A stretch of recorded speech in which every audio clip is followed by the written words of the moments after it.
Hello? Yeah, hi. This is Susie. I'm dating your ex. You're dating Narco? He's such a sweet guy. Yeah, he's a great guy. How long have you guys been together? I mean, we've been dating for like 3 weeks. He's just perfect. How can I help you, Susie? He says you won't divorce him, but I really want to marry him. So, can we work something out? Okay. Yes, absolutely. I'll divorce him. Tell him to go ahead and sign the papers I sent over. Okay. You sent over papers? I, yes, I sent them weeks ago. Could you please ask him to sign them for me? Yeah. I gotta go. Narco! You finally had the nerve to leave your partner who you're pretty sure is a toxic narcissist. Or maybe they left you. And now, after years of psychological and emotional mind games, you're finally starting to breathe again. You are finally free of this horrible selfish energy, and part of you thinks, I'm a brand new person. Life is just starting to really be good. Or it's on the way anyway. But then it happens. In person or on social media, you kind of spot your former would-be soulmate with someone new. You're quite startled by this, and maybe it feels like you've been slapped in the face a little bit. But pretty soon, you notice there's something different about the narcissist. Somehow they seem happier, brighter, relaxed even. They're having a good time with a new person, maybe even someone who looks a little like you or who has something in common with you.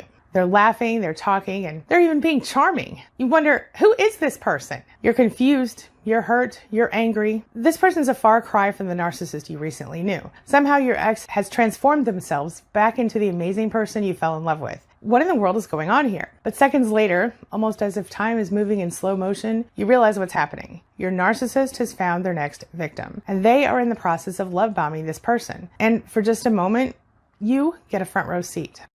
So a lot of people worry that the new supply of a narcissist is getting treated better than they got treated, or getting the good stuff, or the narcissist is finally better in treating them well, or that you feel like that new person is getting all the good and you took all the bad.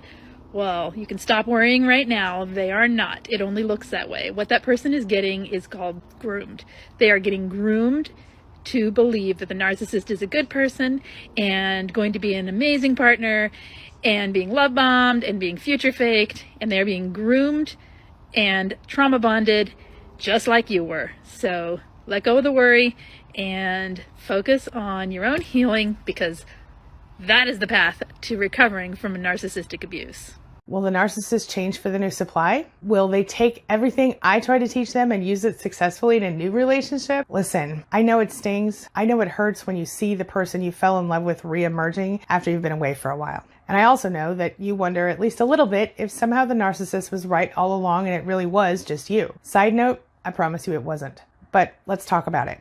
Is the narcissist really happier with the new supply? And if so, why? Really quickly, my general answer for this question is no, the narcissist won't be happier with the new supply. A lot of times we think to ourselves, well, I helped this person become a better person, or they're using all the things I tried to teach them about being in a relationship with this new person, and that's not fair to me. And here's the thing, it isn't fair, but it's also not real. For example, this is my ex-husband's third wife. I also met wife number 2. The thing is, we couldn't be more different, but the pattern was the same for each of us. He's now married to wife number 4. God help her. They say that the best predictor of someone's behavior is to look at how they acted in the past. And with a toxic narcissist, that's almost inevitably the case. So if you think about how you and the narcissist got together in the first place, they treated you a certain way. You heard things about past relationships, and if you're in the process of leaving or you've already left, you might be dealing with watching the narcissist romance a new love, a new source of narcissistic supply. Why does the narcissist become the person you fell in love with when you leave?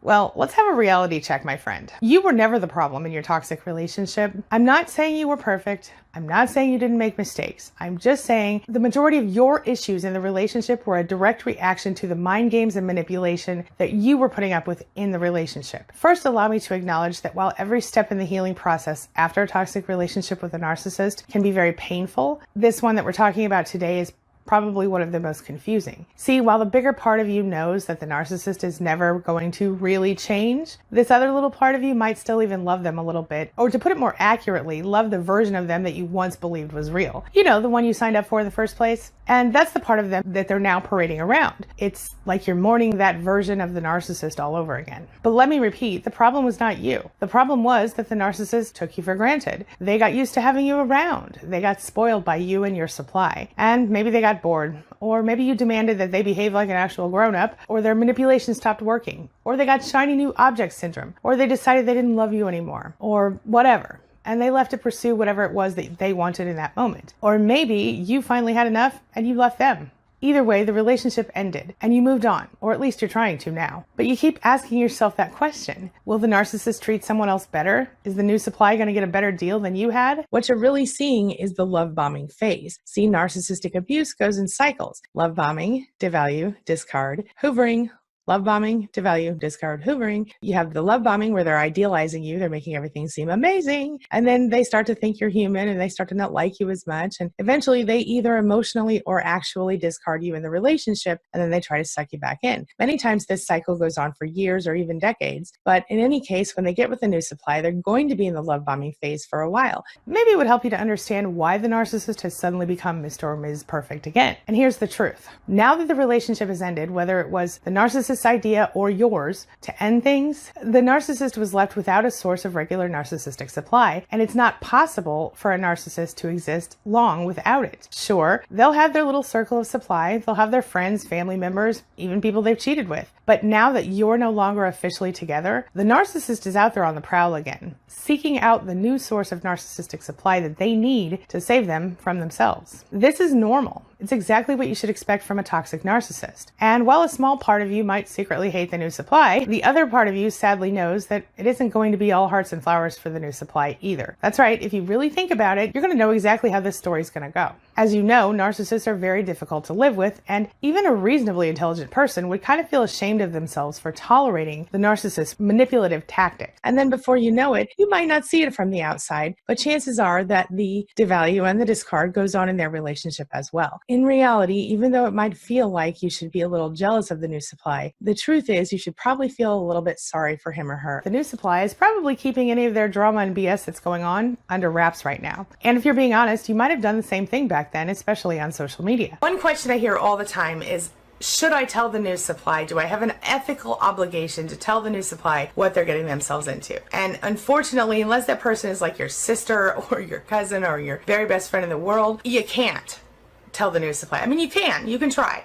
But just like I explained to you before, when the narcissist gets with someone else, one of the first things they do is start smearing their ex. And sometimes that isn't even their ex yet, because narcissists like to hold on to two branches at the same time. But they start smearing the other person that they were involved with, and then the new supply learns to see that person as crazy. That did happen to me with my ex as well. When that's the case and they're still in the love bombing phase, the point at which you could save them, you can't save them because they won't see what you're trying to do. They'll just be only concerned about, I'm in love, everything's awesome, and I'm going to stay right here. Narcissists have this way of thinking they're the center of everything, and you would think that somebody like that would only be able to have an amazing life where they're happy all the time, right? And sometimes narcissists seem happy all the time to those on the outside. But when their needs aren't being met, when they feel like they're being lumped in with other people and not considered unique and special, that's when things get bad. If all those conditions are being met, they're perfectly fine. Problem is, they have these egos. Tiny little fragile egos. I've talked about it before. They're like a little glass egg. They teeter on the end of their finger. Because this little ego is so fragile, it needs to be constantly fed, stroked, constantly built up. But when this doesn't happen, what happens? The narcissist becomes resentful, angry, unhappy with their lives. Narcissists get all of their happiness from external sources. They need flattery. They need to be good looking or rich or accomplished or to have the best possessions in order to get attention, because they cannot self-validate. And yet they won't validate you ever, anytime, except maybe during love bombing. So if anything happens to a narcissist to make him or her feel less than amazing, the first thing they're going to do is crumble, and the second thing they're going to do is abuse their primary source of supply. If I'm in your shoes at this point, I'm going to make use of this situation, and I'm going to go no contact or low contact, and I'm going to use it to my advantage. You should block them both on Facebook, the narcissist and the new supply, so that you don't have to see it when you sort of torture yourself by stalking their profiles. It It means you won't listen when some well-meaning flying monkey tries to offer you updates on the narcissist in the new supply. It means you're going to move forward and focus only on what you can control and not what you can't control. And since you couldn't control the narcissist while you were together, you sure as heck can't control them now. Nor should you want to. This person is no longer your problem. If you do have kids together and you can't go completely no contact, you go low contact, only dealing with the narcissist about the business of raising the kids, nothing else. And what if you have kids together? How do you deal with a new supply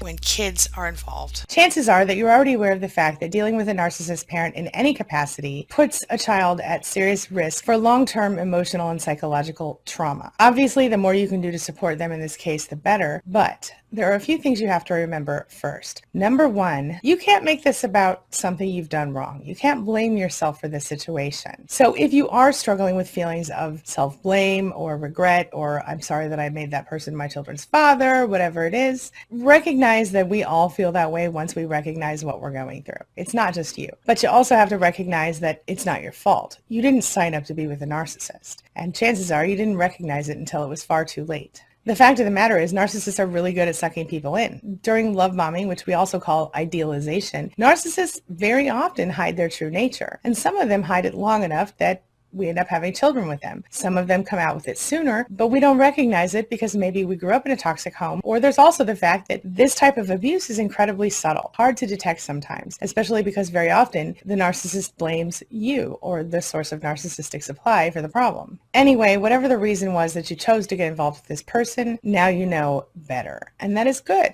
But if you sit around and you stress yourself out and you waste your energy wishing you hadn't done this or worrying about the effects on your kids, this is only going to make things worse for both you and your kids. In this case, you said most of your kids are young adults, which is positive because now you can explain things to them in a really specific way. In fact, you could even teach them about narcissism. And dealing with a flying monkey stepmother probably is more common than we would like to admit. Same for a flying monkey stepfather, if we're being honest. But how do you support your kids in this situation? What do you do to make sure that they don't get further damaged by the new step-parent? I think the most important thing you can do here is to make sure that you personally validate your children as often as you can when it's appropriate to do that. And of course, respect them and their personal space and their own needs, and protect them where you can. We can't change the fact that their other parent is a narcissist. And unfortunately, that's something that your kids will have to come to terms with. But what we can do is we can help your kids break the cycle so that when they get to the place where they're having children, they get into relationships, things like that, we can help to educate them so that they don't choose the wrong partners and they don't end up subjecting their own kids to what they've gone through.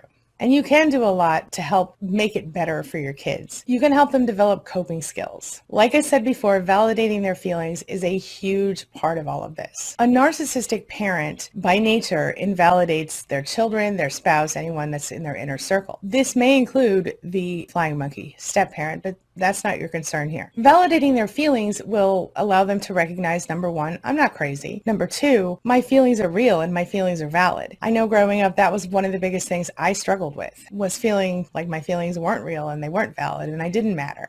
If you're familiar with the typical toxic family structure, the child who tends to be the scapegoat child is the one that you really have to pay attention to here. This is the child that is constantly targeted by the narcissist. And to validate the scapegoat child could change their lives so quickly for the better. You need to let them know that it's okay to be angry and that their feelings are justified. They have a right to be angry and that they don't deserve what has been happening to them and that they deserve to be loved and cherished like everyone else. Now, something a lot of people won't say to you is also keep your eye on that golden child and the lost child. Sure, the golden child may have had certain validation from the parent, but it's almost never about the child. It's almost always about how the parent sees him or herself reflecting on the child. And the lost child, that's the one you really need to watch out for. The lost child, just like the scapegoat, may feel very invalidated and very upset and very angry. Their feelings are real and valid and important. They need to feel heard. Whoever your kids are, however they fell into the toxic family structure, each of them needs validation of their feelings. Each of them needs to know that their feelings are real, they're allowed to have them, and that they are justified. A lot of times we might find ourselves wanting to deny what happened, or pretend it didn't happen, or pretend it wasn't as bad as it was, because we feel like we're protecting ourselves or we're protecting our kids. But in reality, that's the opposite of what we need to do as parents of a child who has a narcissistic parent. And the same goes for the flying monkey. You want to help your kids not blame themselves. You want to help them understand that this is not their fault. We know that narcissists love to blame other people for everything and that they don't take any responsibility on their own. So if a narcissist throws a temper tantrum or a fit or has a lot of complaints to say, they'll usually claim that the problem is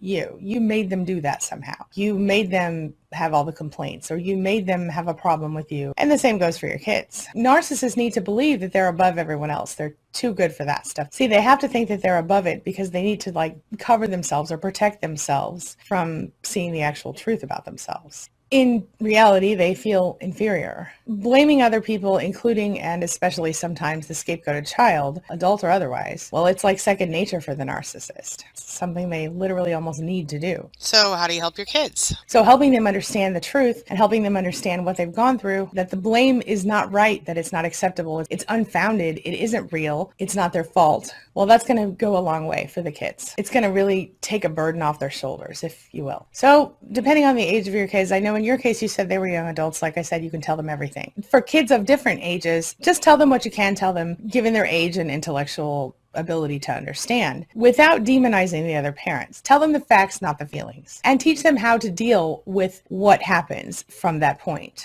as much as you can. Teach them how to gray rock. When it comes to the flying monkey step parent, we have a whole other ball of wax here. But bottom line, as long as your children are understanding, hey, this isn't acceptable. Hey, this person is also a victim to your narcissistic parent. Hey, this person is doing your father's bidding, whatever it is. They need to understand it from a logical perspective. From an emotional perspective, they have to understand their parent is incapable of validating them. So this leads you to help them feel validated, as we discussed. As parents, one of the most important things we can do for our kids is to teach them resilience, to teach them that they are deserving and worthy of love, to show them all of these things, to help them learn how to stand on their own 2 feet to get through life's hardest parts. So you can model this for them personally by, of course, being resilient in your own life and by giving them the unconditional love of which the narcissist is incapable. And of course, then you can also show them through your own actions, through your own behavior and the way you live your life, what it means to have empathy for other people and how a person lives when they have empathy, how they behave toward other people. You, of course, always want to encourage them and lift them up as much as you can for anything they're doing in their life that's right and healthy and good, but don't give fake compliments. Don't say, oh, I'm so proud of you for, losing your job or something like that. Say instead, if they lost their job, I'm so excited and proud of you that you're looking for a new job already. It's just been 10 hours and there you are putting your resume together. So essentially, it kind of supports their understanding of what competence is, and it supports their ability to feel competent and to actually be competent. So you're not lying to them. You're not telling them, oh, you're amazing when they're not. You're saying, hey, specifically, I'm proud of you for this thing that you're doing, and I want to encourage you to keep doing that. Or,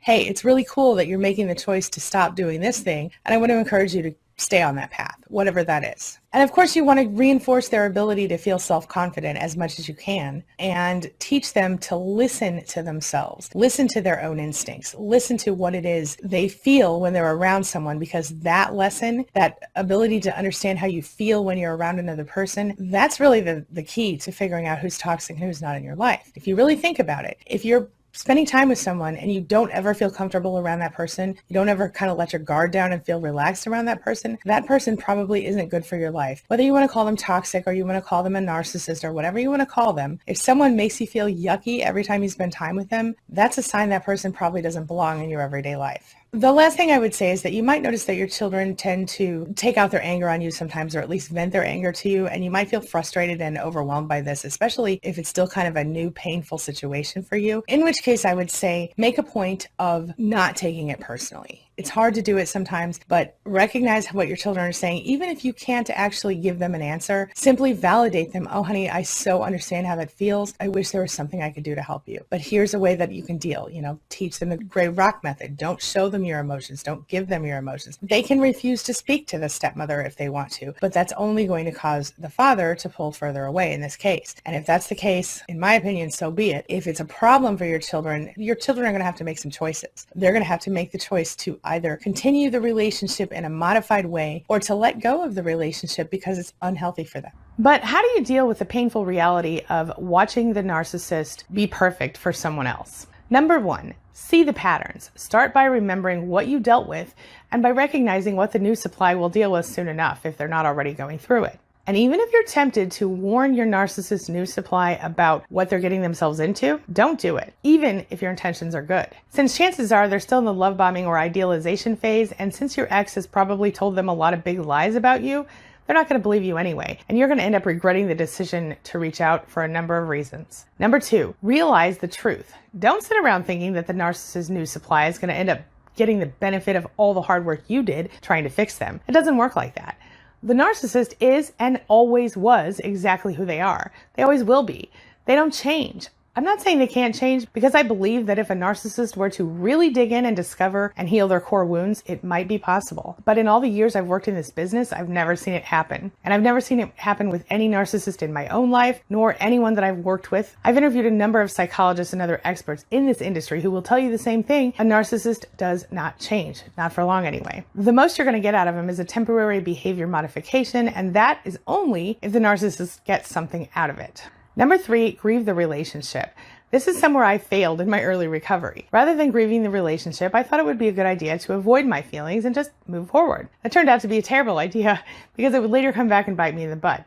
The fact is, while the grief process will wait, it will not go away. Eventually, you're going to have to grieve the person you signed up for and let them go, so get it over with while you can. This brings me to number 4. Be honest with yourself. Remember that you're not really mourning the person you lost. You're mourning the person that you thought you had, the illusion of who you believed they were. It's an ever-turning cycle the narcissist will repeat in varying iterations for the rest of their lives. Be glad you're off that wheel, my friend.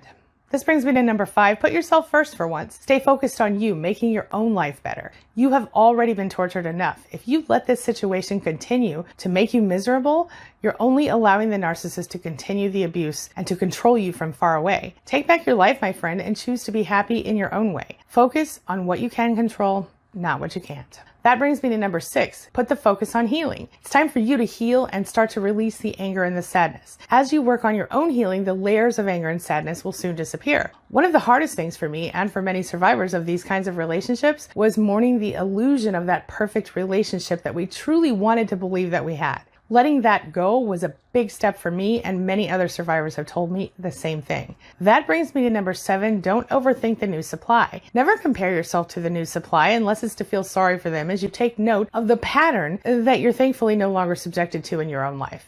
Don't do yourself the disservice of trying to think that the new supply is in any way better than you. Narcissists are really picky, so chances are, if the new source of supply seems better than you somehow, it's only because the narcissist hasn't managed to ruin them just yet. Number 8, skip the what ifs. Don't what if and if only yourself to death. It's really common to have feelings of regret after any relationship ends, and you wouldn't be human if you didn't wonder what you could have done differently, or whether something you said or did could have been the trigger that kind of caused it all to go downhill.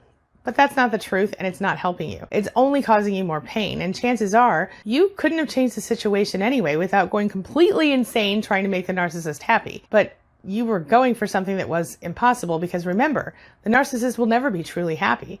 True happiness comes from within, and if we're being honest, narcissists are sort of empty on the inside, at least on an emotional level. That's why they need supply. Now it's time to live in the moment and think about how you want your future to go.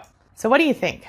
This brings me to the question of the day. And the question of the day is, have you ever experienced watching your ex, a narcissist, get involved with a new person, or even just appear to return to the person they used to be? And how did it make you feel? What advice would you offer to your fellow survivors in this situation? Or are you currently dealing with this issue? Share your thoughts, share your ideas, share your experiences in the comment section below, and let's talk about it. As always, thank you so much for being a part of my day and a part of my life, and hey, thanks for letting me be a part of yours. It really does mean a lot to me. Now, before I go, make sure you take a look at the videos I'm going to leave for you right here and right there. And while you're at it, hit the subscribe button right there so we can stay connected and continue on this healing journey together. I'll see you soon.